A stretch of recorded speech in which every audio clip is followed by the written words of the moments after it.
Well, my goodness, congratulations. You have found this video, How to Write a Father of the Bride Speech.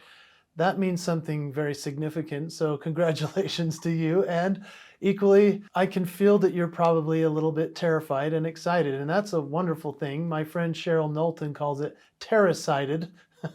So if you're terrified and excited, you're in the right place. Here's what I want you to know. I actually have never given a father of the bride speech. And I only admit that because I have a daughter who's 18 years old, and candidly, I hope I don't have to give this speech for at least 10 years. But what I want you to know is that I am a Hall of Fame speaker. I've helped a lot of people create their speeches, and I have some really cool tips for you today. This is going to be awesome. You are the man. You can make this happen, whether you're a pro on the stage as a speaker or somebody who's thinking, what am I getting myself into? You've got this. I've got you. We're going to have a great time. You're the father of the bride. Hey, this is going to be a great speech. Here we go.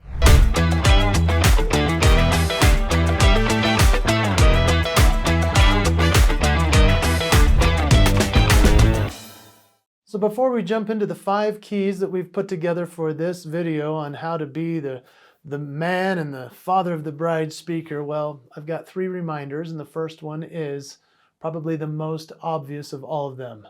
You ready? Reminder number 1 is don't go long. Yeah, I would say 3 to 5 minutes is the perfect speech length for the father of the bride. And I think that that's also the right speech length for anybody giving a speech at a wedding. Nobody wants to hear anyone speak too long unless they're the absolute comedian of the world and their speech is going to go viral. So 3 to 5 minutes max, that's what you've got. Let me just tell you before we go on to the next reminder that because you are the father of the bride, you don't want to go long. That's what they'll talk about after the wedding, after the thing you've paid for, the thing that you've spent so much time on, that you've worked so hard with. Now they're talking about, oh yeah, he went way too long. You don't want to be that guy. Be short, concise, get on and off the stage. Say what needs to be said. It's going to be great. Reminder number 2 is it's not about you. I know you know that, but remember that. It's about the people you're honoring. It's about your little girl. It's about that person who's now graduating to this next level of life. So remember, even though you're going to share anecdotes, stories, and memories about your time with your daughter, it's not about you. And reminder number 3 is preparation. Yeah. If, let's say you're giving a 3-minute speech and that's all you're going to do, I would recommend you at least spend 1 hour on each minute. Yeah, that may seem like a lot, but it's actually not. Because if you stand up there as a father of the bride and you wing it, unless you're the greatest winger speaker of all time, it's not going to be good. So take the time to prepare. 1 hour per 1 minute of speech. That's how much you should be preparing, if not more. Take it serious. This is a big deal. This is a once-in-a-lifetime probably moment. So here we go. Let's get into the 5 key tips. So number 1 key is to understand your audience. This is your daughter's big day, right? So when you think about it, you're speaking to your daughter. This is your chance to honor her. I want you to start thinking about memories, stories. Get out your pencil and pen and your paper and your keyboard and start writing down all of the experiences you can recall. This is such a great exercise because you're going to start feeling more and more gratitude for this person you get to honor who's been so special in your life. You could share anecdotes and quotes that you find online about love between father and a daughter and that special relationship, which we all know it is. And I'd encourage you to also reflect on the special father-daughter bond that you've had. And even if things have been strained through certain times of your life, you don't necessarily need to mention that. You can just say how grateful you are for the relationship that you've had. I would say as you're writing down these memories and you're thinking about the special person that is your daughter, really the best way to jog the memory is to either ask your partner and remind me about some of the things that, about my daughter and my relationship. That's helpful. But really the best one for me would be if you're a journal writer, go back and read your journal, as well as go and look through photos. Go as far back as you possibly can, remembering the vacations or the time at the recital that they did their dance or their piano song, and remember all of the great dates that they went on and the boys that you're glad she didn't marry. You can go back through all of these memories and start to write down these, and now you're going to slowly combine the ones that you think you need to put together, or get rid of the ones you think, I don't need to share it. And now we're getting to a point where you're saying, yeah, these are the pieces I'm going to share about her. Number 2 key is to find your voice. Authenticity is the key. I mean, honestly, if you're a funny person, then be funny. If she's like, Dad, no dad jokes, then you have to do the dad jokes. But just keep them clean. Make this appropriate. Have it be PG or G rated, because that's important for the audience to not be uncomfortable. And then, of course, if you're more of an analytical person, if you're more into the numbers and sort of things, then it's okay to have like a spreadsheet of things about your daughter that you love, or about the person she chose. Those types of things matter. And they want to see that because that's what they love about you, because you're the father of the bride. I'd also recommend, if you're a singer, that you can sing in this moment, and even just sing a little ditty. Maybe you're a poem writer, and so write a poem about this moment.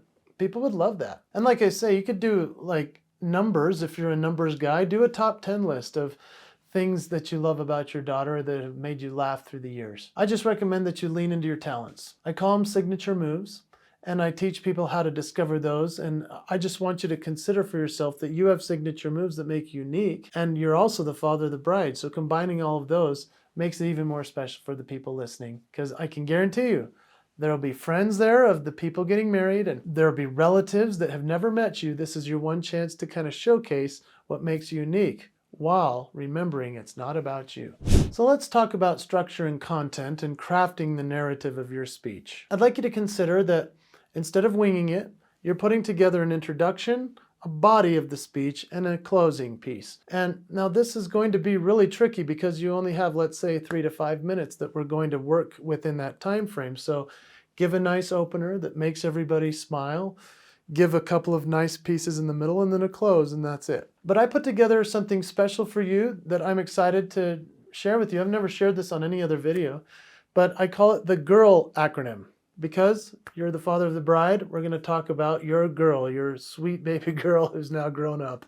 So the GIRL acronym, GIRL. Each of these stand for the following. G stands for grateful for her life. I want you to lean into what makes you grateful for her. Maybe remembering the birth, the first time you saw her, the first time she said something or held your hand, all of these memories that you can go back with. Grateful for her life. And talk about some of the great things she's done in her life. I stands for insights into who she is, the wonderful, special person that she's become. Share some insights and some stories about how she got to this place and how proud you are of her. R stands for relationship with her. And so you can share some stories, obviously, about what you love about her with, the gratitude piece, but also in terms of your relationship. Were there some travel moments? Were there some times where she was able to help you do something, fix something, realize something? The relationship that you've had, maybe she's somebody you can talk to and is considered your best friend. All of these things are cool to be able to share. And then L stands for, of course, love. Yeah. Talk about how grateful you are for the choice of partner that she has made. This will be something so essential in terms of her feeling good about it, as well as the person who's marrying in. I know myself as somebody who married a beautiful, wonderful woman, and my future father-in-law gave a speech, and I love my father-in-law. He's one of my best friends now. But at the time, he was not happy with her choice. And he actually said that, not in the speech, just to me alone. And what was interesting about this, and it's funny now to me, is that he only talked about her the whole time. And I'm glad that he had such a great relationship.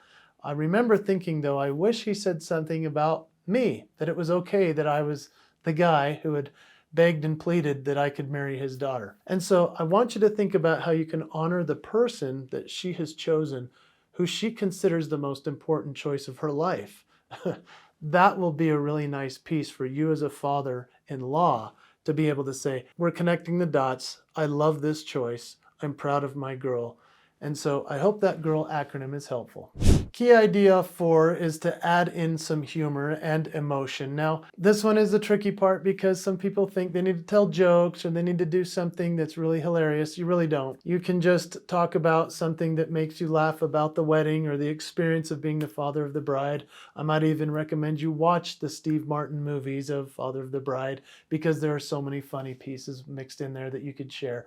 But when it comes to adding an emotion or funny pieces or something that's just bringing in a little bit of extra, make sure that it's appropriate. Make sure it's not throwing anyone under the bus. Make sure that everything is up and up. Your spouse will be proud of you. Your daughter will be proud of you. Everyone will be thrilled that you added in something to make it fun. And then, of course, practice makes perfect. Hey, it also makes permanent. So remember, don't just give this speech for the first time ever in front of this important audience. Remember, these are people you've probably never met and some that are your dearest friends and family in your life. And so you probably should practice. That doesn't mean practicing in front of your daughter or her partner. What you want to do is practice in front of people that can help you to improve it and can give you some good feedback and tips as to how it could be better. But also they might have some cool lines that you forgot or a story that you're like, oh, imagine if I didn't tell that one. Asking the right people, sharing the story with them, and giving your speech over and over again until you don't even have to really sweat at all before you get up on that stage and you're like, I am the father of the bride, I got this. To conclude, I would recommend that you create some type of toast or send-off or dream for them so that you can essentially bless them as the patriarch of the family. This is something traditionally that everyone's done for thousands of years, and so this is your opportunity to send them off into the world and to say goodbye in that own special way. This is a really powerful place that you get to have this opportunity. I'm really excited for you. And I appreciate if you would be willing to even comment here what was helpful for you, whether it's the girl acronym or sharing the right anecdotes or some of the other things that we've talked about.